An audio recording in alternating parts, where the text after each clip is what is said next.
James Coburn finally breaks his silence on Robert Mitchum, and what he reveals is not gossip or bitterness, but a deeply honest reflection shaped by admiration, frustration, and an unspoken understanding between two men who represented very different sides of classic Hollywood masculinity, because Coburn explains that Mitchum was unlike anyone else in the industry, a man who carried an almost effortless cool that audiences adored but that often masked a complex, contradictory personality behind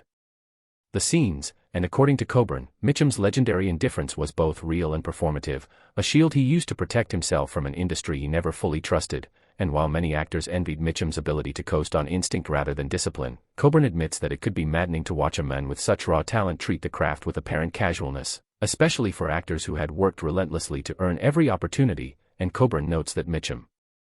came from hardship and carried that history into every role, giving his performances a weight that could not be taught, but that same history also made him resistant to authority, schedules, and expectations, creating tension on sets where professionalism was measured differently. And yet, Coburn insists that beneath Mitchum's detached exterior was a sharp intelligence and a deep understanding of human weakness, which is why his screen presence felt so authentic and dangerous. And Coburn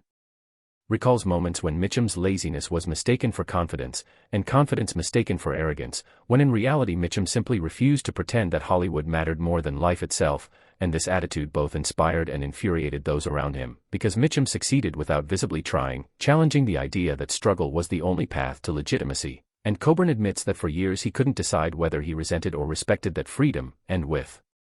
time, he came to see Mitchum as a man quietly rebelling against the machinery of fame, long before rebellion became fashionable. And Coburn also acknowledges that Mitchum paid a price for that rebellion, becoming typecast, misunderstood, and written off by studios that valued obedience over originality. And now, looking back, Coburn says the truth about Robert Mitchum is that he was far more aware than people believed, choosing detachment not because he didn't care, but because caring too much